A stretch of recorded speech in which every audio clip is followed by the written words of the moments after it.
हे दोस्तों, कैसे हो आप लोग। मैं आज आपके लिए लेके आया हूँ शिवाजी द मैनेजमेंट गुरु। हाँ दोस्तों, आपने सही सुना, शिवाजी द मैनेजमेंट गुरु।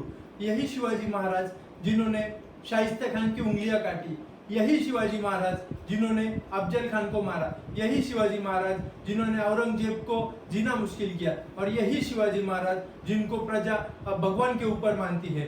तो चलिए दोस्तों, एज अ मैनेजमेंट गुरु हम शिवाजी महाराज को आज स्टडी करेंगे।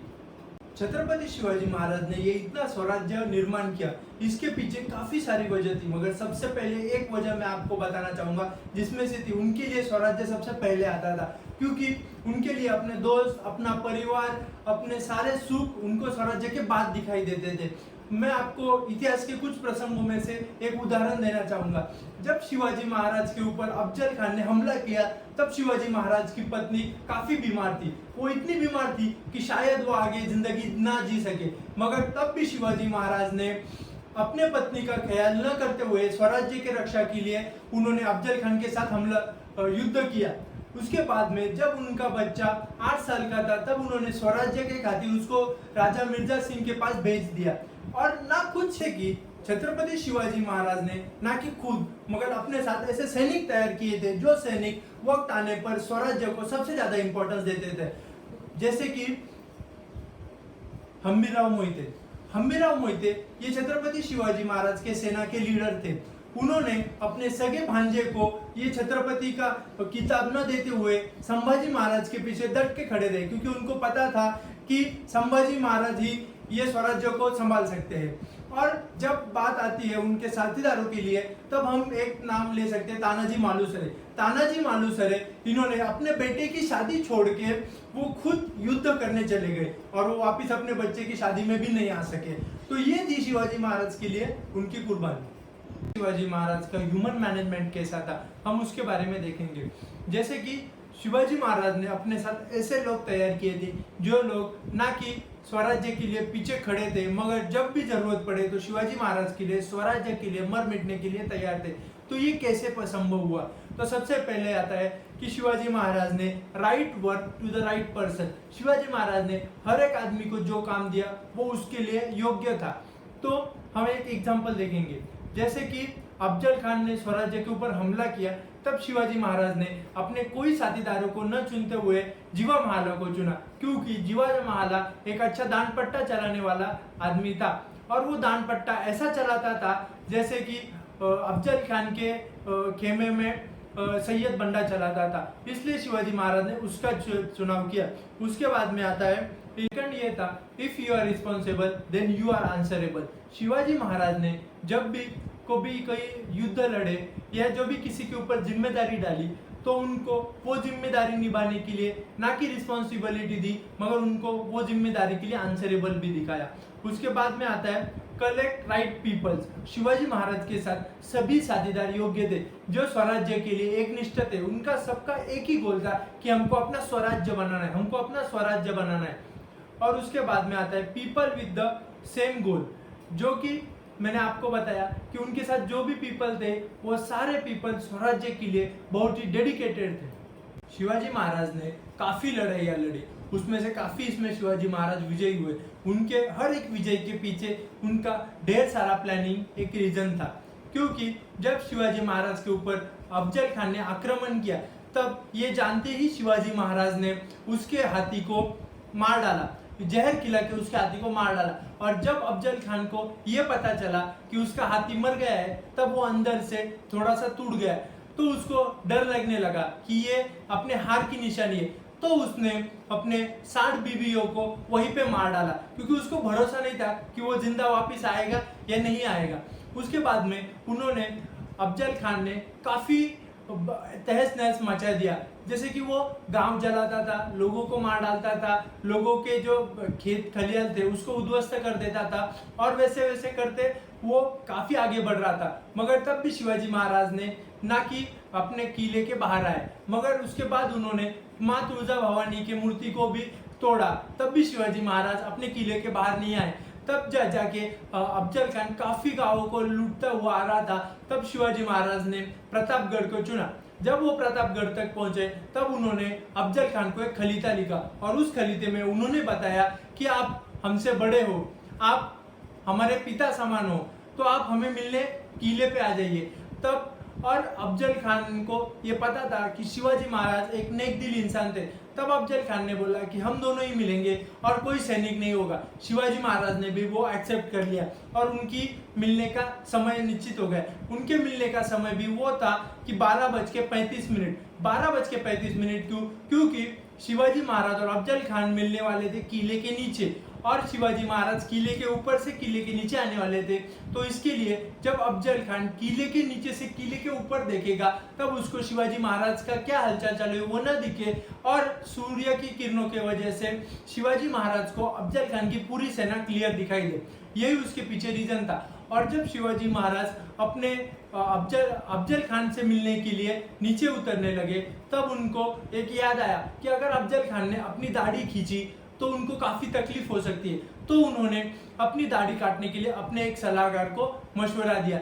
उसके बाद में जाके जब शिवाजी महाराज ने पहले से ही काफी प्रिपरेशन करके रखा था, जैसे कि उनके आंग पे एक स्टील जैसे लोहे का एक कवच बनाया था। अगर अफजल खान ने गलती से उनके साथ दगा फटका किया और उनको मारना चाहा तो वो कवच उसको बचाएगा। और शिवाजी महाराज जैसे ही उनके पास पहुंचे तब उनकी मिलन हुआ और जब उनका मिलन हुआ तब अफजल खान ने धोखा किया। अफजल खान ने अपना खंजीर निकाल के शिवाजी महाराज को मारना चाहा, मगर शिवाजी महाराज का जो अंगरक्षक था, जो लोहे का बनाया हुआ उनका शील्ड था, उन्होंने शिवाजी महाराज को बचा लिया। शिवाजी महाराज ने यह पहचाना कि अब ये दगा फटका होने जा रहा है, तो शिवाजी महाराज ने तुरंत ही अपने वाघ नखे निकाले और वो वाघ नखों से उसके पेट को फाड़ डाला और वो उसको मार के वापिस चले गए। तो ये था शिवाजी महाराज का काफी डीप तक प्लानिंग। शिवाजी महाराज को सबसे इंपॉर्टेंट था डिसिप्लिन। वही डिसिप्लिन उन्होंने शिवाजी महाराज मरने के बाद 50 साल तक ये स्वराज्य का रक्षण किया। शिवाजी महाराज का डिसिप्लिन ये था कि जब उन्होंने कुछ नियम बनाए थे और वो नियम का उल्लंघन करने वाले को वो दंड कर देते थे। जब शिवाजी महाराज को औरंगजेब से मिलने आगरा जाना था तब शिवाजी महाराज ने अपने जो नियम बनाए उसके लिए एक परीक्षा लेने का ठान ली। जब उन्होंने परीक्षा लेने के लिए सोच लिया तब उन्होंने एक किले का चुनाव किया। वो एक रात में वो किले के नीचे गए। उन्होंने किलेदार को संदेशा भेजा कि छत्रपति शिवाजी महाराज नीचे आए हैं, आप ये किले का दरवाजा खोल दो। उस समय पे नियम ये था कि सूर्यास्त के बाद कोई किले का दरवाजा ना खोले।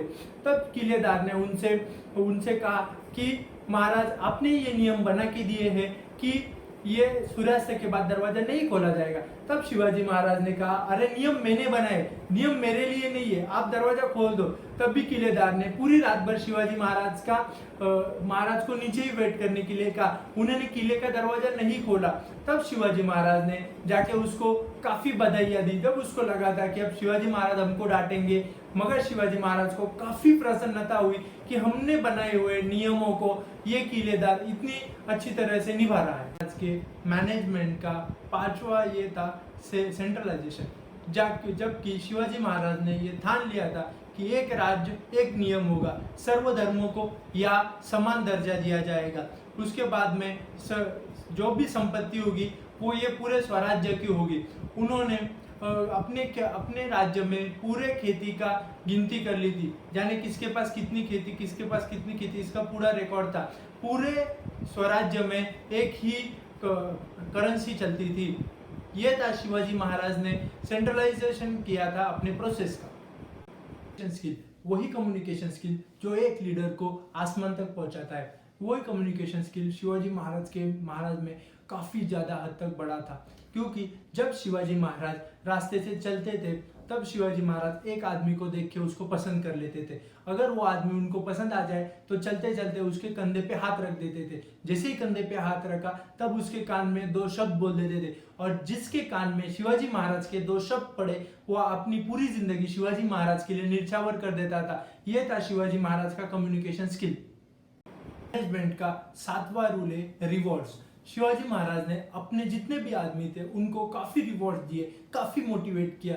उसमें से एक इतिहास में का एक पंक्ति में आपके लिए लेके आया हूँ। तो उसमें एक बार शिवाजी महाराज दक्षिण मुहिम पे गए थे। ये दक्षिण मुहिम पर जाते वक्त कुतुब शाह के साथ उनकी मुलाकात हुई। जब कुतुब शाह उनको अपना पूरा खजाना दिखा रहे थे तो वो खजाना दिखाते दिखाते उनको अपने हाथियों की शाला के पास लेके आए। उन्होंने उनको बताया कि ये है हमारा हाथीशाला। ये हाथीशाला में उन्होंने काफी बड़े बड़े हाथी और अच्छे अच्छे ट्रेन हाथी रखे हुए थे। तो उन्होंने शिवाजी महाराज को पूछा, क्या आपके पास भी ऐसे हाथी है? तब शिवाजी महाराज ने कहा, हमारे पास हाथी नहीं है, मगर हाथी जैसे कलेजा रखने वाले, हाथी जैसे ताकत रखने वाले हमारे पास योद्धा है। तब कुतुब शाह ने कहा, आप ऐसा कोई योद्धा आपके साथ लेके आए? तब शिवाजी महाराज ने कहा, ये मेरे योद्धा है, इनमें से किसी को भी आप लोग इसके लिए चुन सकते हो। तब कुतुब शाह ने ऐसाजी कंक के पास देख के बोला कि ये आपका योद्धा हमारे हाथी के साथ लड़ेगा। तो एक क्षण का भी विलंब न करते हुए ऐसाजी कंक ने कहा, हाँ मैं ये हाथी के साथ लड़ूंगा। हाथी को काफी दारू पिलाया गया और उसको मैदान में उतारा गया। हाथी काफी गुस्से में था और उसको एक ही मकसद था कि ऐसाजी कंक को मार डाले। शिवाजी महाराज के जो बाकी सैनिक थे तो वो कहते थे, ऐसाजी कंक ऐसा धाड़स मत करो, ये अपने मरण को इनविटेशन देना है। मगर ऐसाजी कंक ने वैसा नहीं किया। वो हाथी के सामने खड़ा रहा, फिर उसने हाथी की पूंछ पकड़ ली और जैसे उसने हाथी की पूंछ पकड़ ली तो हाथी उसको मारने के लिए बेताल हो गया और वो जगह ही जगह पे घूमने लगा। और जैसे ये पूरा युद्ध 1 घंटा चला और 1 घंटे के बाद हाथी थक गया। तब ऐसाजी कंक ने उसकी पूंछ छोड़ के उसके सामने गए और जैसे ही ऐसाजी कंक को मारने के लिए हाथी ने अपना सूंड उठाया तो वैसे ही ऐसाजी कंक ने अपने तलवार से हाथी की सूंड काट डाली और इस वजह से वो हाथी मारा गया। कुतुब शाह ने काफी सारा प्रसन्नता हुई कि शिवाजी महाराज के सैनिक में हाथी जैसी ताकत है। मगर उन्होंने जब अपनी गले की माला ऐसाजी को देना चाहा तब ऐसाजी पीछे हुए और उन्होंने कहा, हमारा अवार्ड देने के लिए, हमें सम्मानित करने के लिए हमारे शिवाजी महाराज काफी है। दोस्तों, आपको ये वीडियो कैसे लगा? अगर आप चाहते हो कि शिवाजी महाराज के हर एक मोटिव पे हम लोग एक वीडियो बनाए तो मुझे कमेंट बॉक्स में जाके कमेंट करना। मैं आपके लिए हर एक मुद्दे के लिए एक वीडियो बनाऊंगा जिसमें मैं आपको ढेर सारे उदाहरण दूंगा, जो उदाहरण आप अपने बिजनेस में इंप्लीमेंट करके अपना बिजनेस ग्रो कर सकते हो। और दोस्तों, जितने भी मराठी लोग हैं उनको ये वीडियो पूरे देश में फैला देना है। पूरे देश में हर एक आदमी को शिवाजी महाराज के बारे में अपने को बताना है। तो यही मोटिव लेके मैंने ये वीडियो बनाया है और अब मैं ये उम्मीद करता हूँ कि आप ये वीडियो जरूर शेयर करेंगे।